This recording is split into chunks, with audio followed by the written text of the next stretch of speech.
Is this supposed to be a history presentation or a creative writing exercise, Lily?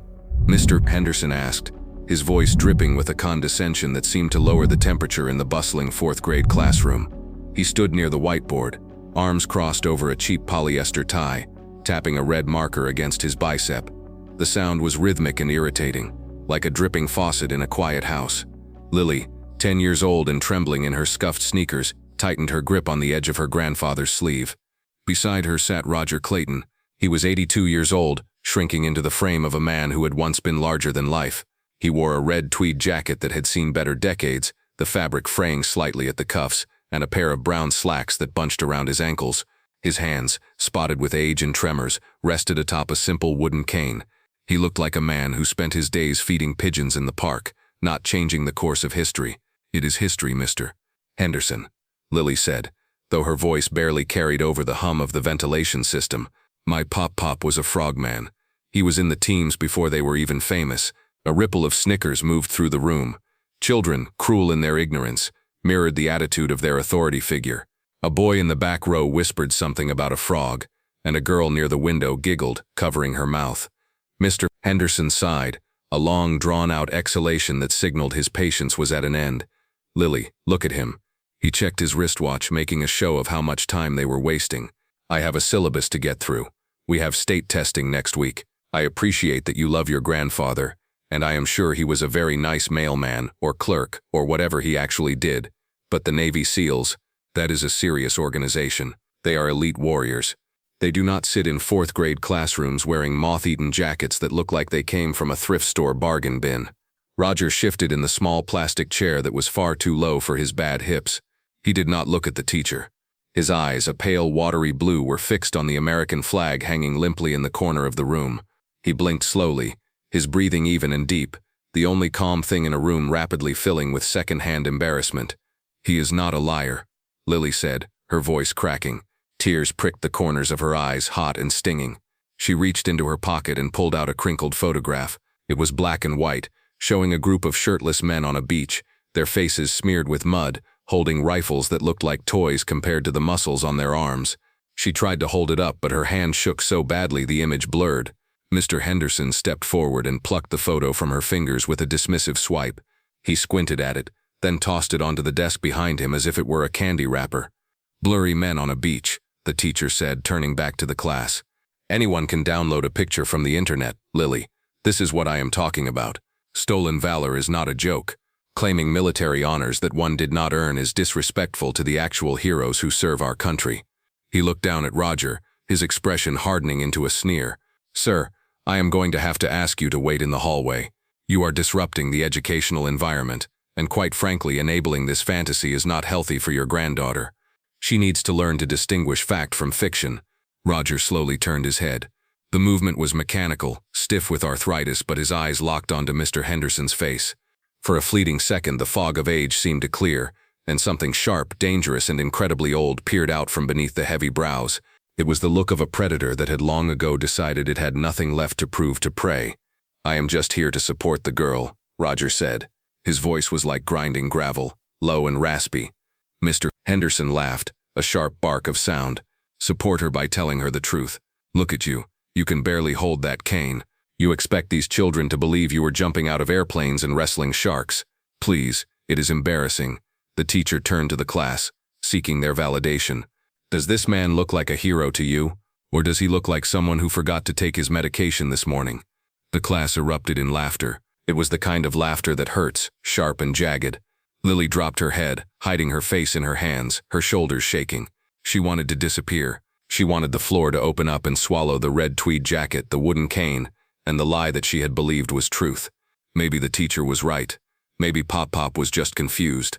Maybe the stories about the jungles and the dark water were just bedtime tales, no more real than dragons or wizards. Roger did not shrink. He did not defend himself. He simply reached out a trembling hand and placed it gently on Lily's shoulder. The weight of his hand was heavy, grounding. He patted her twice, a silent code they had shared since she was a baby. "I am here. You are safe." But the humiliation was not over. Mr. Henderson was enjoying his moment of superiority. He felt powerful, the guardian of truth, exposing a fraud in front of his impressionable audience. He did not notice the man sitting in the very back of the room near the cubbies. The man in the back was a parent, there to pick up his son for a dentist appointment. His name was Jim Miller, and unlike Mr. Henderson, Jim had spent 6 years in the Marine Corps. He had been watching the scene unfold with a growing sense of unease that churned in his gut like spoiled milk. He hadn't paid much attention to the old man at first, just another grandparent on career day. But when Roger had turned his head, when that flash of steel had appeared in his eyes, Jim had felt a jolt of electricity run down his spine. Jim recognized that look. He had seen it on sergeants major who had survived Fallujah. He had seen it on men who carried the weight of things that could not be spoken about in polite society. Jim narrowed his eyes, focusing on the red tweed jacket. It was an odd choice, but then his gaze drifted to the lapel. Buried in the thick, fuzzy fabric of the tweed, almost invisible unless you were looking for it, was a tiny pin. It wasn't shiny. It was blackened metal, no larger than a dime. A chill went through Jim. He squinted, leaning forward. The shape was unmistakable to anyone who had served in the special operations community. It was a trident, but not the modern shiny gold Budweiser eagle everyone knew from the movies. It was the old design, the one from the genesis of the teams, the one worn by the plank owners, the founding fathers. And then the name clicked. Lily had said Clayton, Roger Clayton. Jim's breath hitched. He pulled his phone from his pocket, his thumbs flying across the screen. He typed a name into a search engine, though he didn't really need to. The results confirmed what his gut already knew. Roger the Reaper Clayton, Vietnam, Panama, classified operations in places that didn't exist on maps. A living legend. A ghost story told to Bud's candidates to make them run faster. And here he was, being dressed down by a man whose biggest conflict was a jammed photocopier. Jim didn't intervene. Not yet. He knew that if he stood up and shouted, Mr. Henderson would just dismiss him too. This required a different kind of response. This required a nuclear option. Jim exited the text app and opened his contacts. He scrolled down to a number he hadn't called in 2 years, a buddy who was currently an instructor at the Naval Amphibious Base in Coronado, just 20 minutes down the highway. He typed a message. You are not going to believe who is getting roasted by a school teacher at Lincoln Elementary right now. Roger Clayton, the Reaper. He is sitting here taking it while some civilian mocks his service. Need immediate backup. He hit send. He watched the 3 dots appear instantly. Then the reply came. Roger Clayton? The Roger Clayton? Jim replied, the one and only. Wearing a red tweed jacket. Teacher is calling him a stolen Valor case. It is ugly. The response was immediate. Do not let him leave. We are training a Tier 1 unit 3 miles away. We are rolling. Give us 10 minutes. Jim sat back, a grim smile touching his lips. He looked at Mr. Henderson, who was now lecturing the class on the importance of academic integrity. You have no idea what is coming for you. Jim thought. You have absolutely no idea. Back at the front of the room, the torment continued. Mr. Henderson was on a roll. He had moved on from mocking the jacket to mocking the very idea of Roger's service. You see, class, the teacher droned, pacing back and forth. Real soldiers carry themselves with a certain posture. They have discipline. They don't slouch. And they certainly don't tell tall tales to little girls to make themselves feel important. It is a psychological condition, really. A need for validation. Lily sobbed quietly. Roger kept his hand on her shoulder, his eyes moving from the teacher to the door, then back to the teacher. He was calculating distances. He was assessing threats. Even at 82, the programming ran deep. But he held his tongue. He had learned a long time ago that lions do not concern themselves with the opinions of sheep. However, the silence was interpreted as weakness. Mr. Henderson mistook the restraint for shame. I think it is time for you to leave, Mr. Clayton, the teacher said, pointing to the door. And take the cane with you. I don't want you tripping any of the students. Roger slowly began to rise. It was a painful process. His knees popped audibly. He leaned heavily on the cane, his knuckles turning white. He adjusted the red tweed jacket, buttoning the center button with shaking fingers. I am sorry, Lily, he whispered. I didn't mean to cause a fuss. No, Pop, Lily cried, grabbing his hand. Don't go, please. Mr. Henderson checked his watch again. Go on. The principal's office is down the hall to the left. You can wait there for Lily's mother to pick you up. I'll be filing a report about this disturbance. The classroom was quiet now, the laughter having died down into an awkward, heavy silence. The children watched, sensing that something cruel was happening, even if they didn't fully understand it. Suddenly, a sound cut through the silence.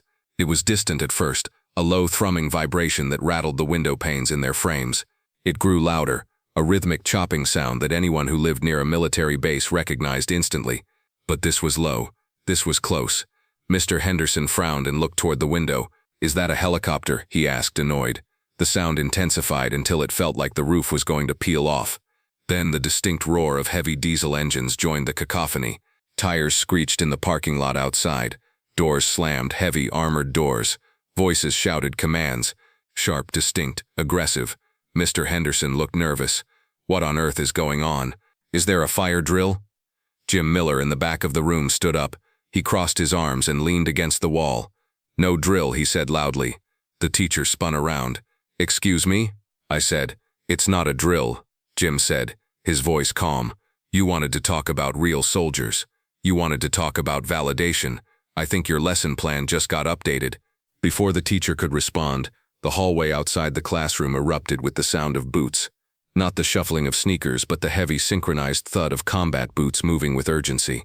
It sounded like a thunderstorm trapped indoors. The classroom door didn't just open. It was thrown wide with a force that rattled the hinges. 2 men stepped in first. They were giants.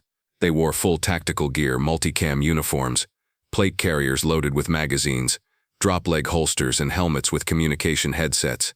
They carried rifles slung across their chests, barrels pointed safely at the floor but ready. Their faces were covered by balaclavas, revealing only intense scanning eyes, but they pulled them down as they entered the secure space. The class gasped. Mr. Henderson stumbled back, dropping his red marker. He looked from the men to the door, his face draining of all color. "Clear," the first operator barked. "Secure," the second replied. They stepped aside, forming a corridor. Through the door walked a man who radiated authority. He was older than the others, perhaps in his 40s, but built like a tank. He wore the same tactical gear, but his face was bare, revealing a scar that ran through his eyebrow. On his chest, a patch identified him as a Master Chief. Behind him, 6 more operators filed in. They filled the small classroom, sucking the air out of the room. They were young, fit, and terrifyingly serious. They smelled of gun oil, sweat, and ozone. They were the apex predators of the modern world.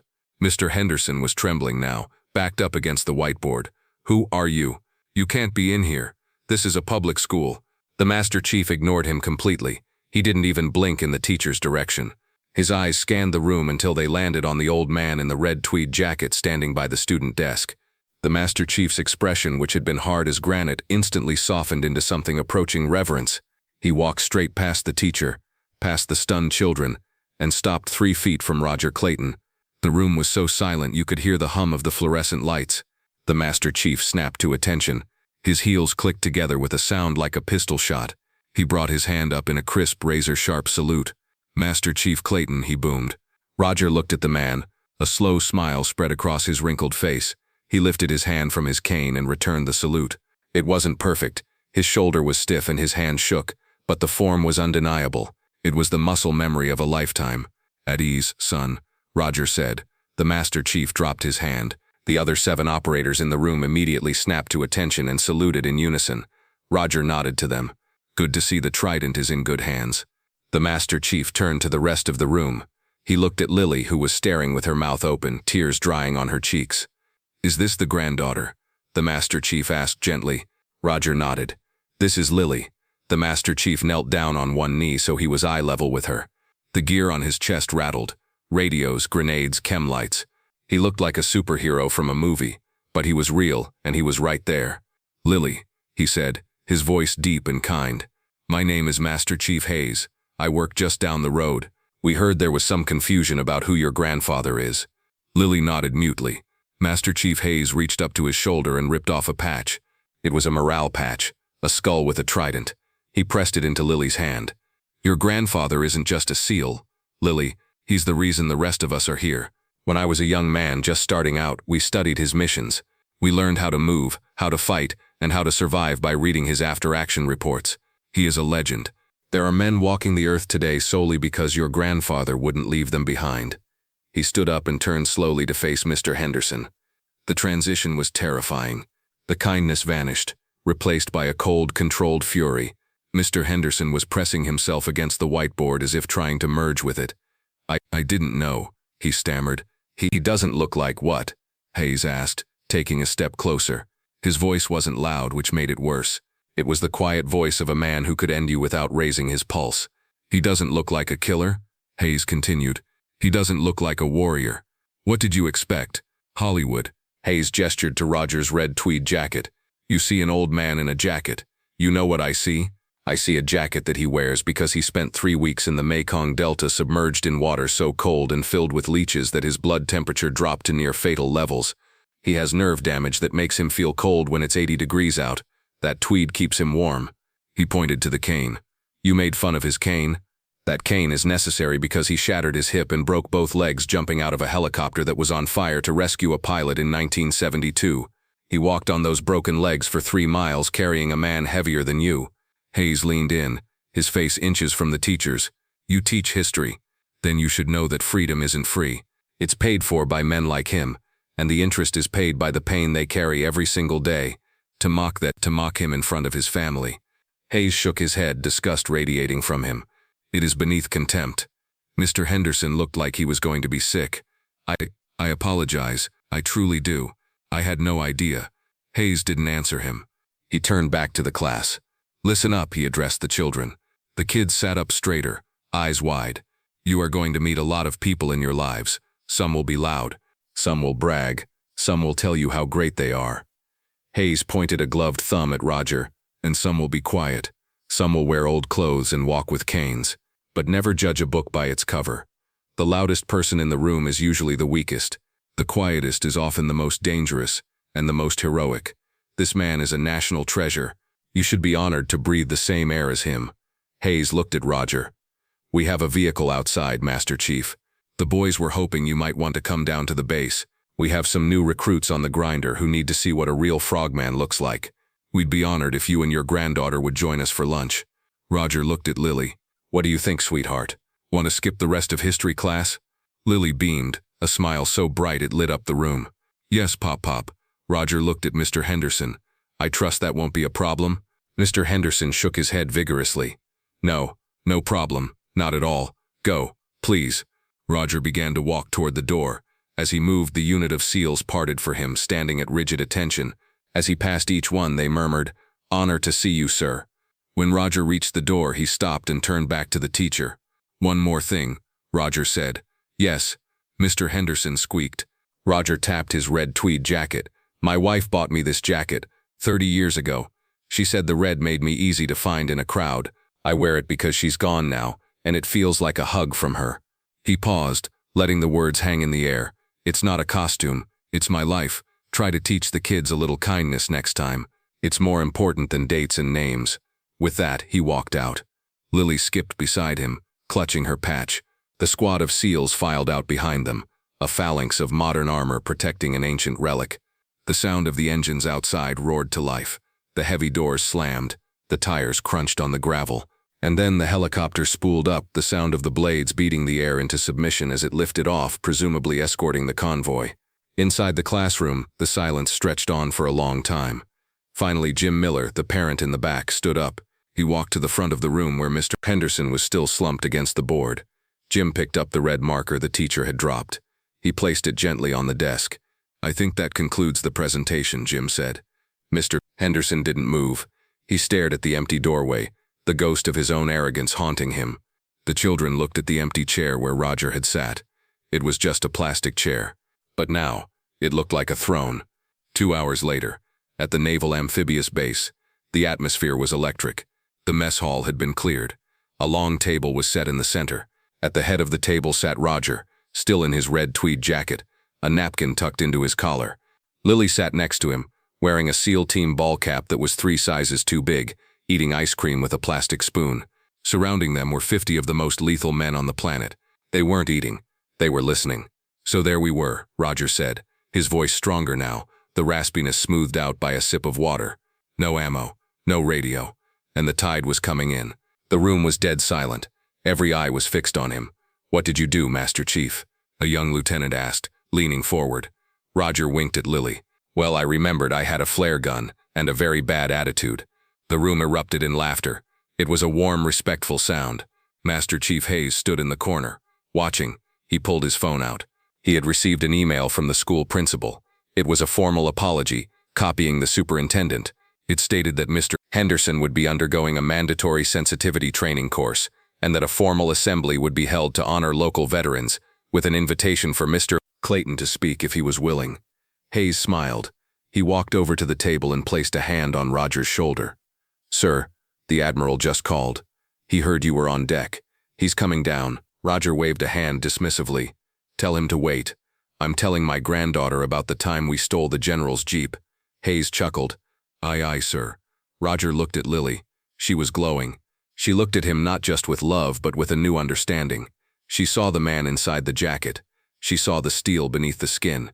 "You know Pop, she said quietly. "What is it, kiddo?" "I think red is a cool color for a seal." Roger smiled, his eyes crinkling at the corners. He patted the rough tweed of his sleeve. "It's the best camouflage there is, Lily. It lets you hide in plain sight." He looked around the room at the sea of young faces, the new generation of warriors who would carry the torch he had lit so many years ago. But sometimes, he whispered, more to himself than to her, sometimes it's good to be seen. As the Admiral walked in, the room snapped to attention again. But Roger just sat there, eating his soup. The king of the castle, the legend in the red tweed jacket, finally and fully vindicated. And back at Lincoln Elementary, on the whiteboard in Miss Henderson's room, someone, maybe Jim, maybe a student, had written a single sentence in red marker. "Heroes don't always wear capes. Sometimes they wear tweed." Mr. Henderson didn't erase it for a week. It was the best history lesson he had ever taught,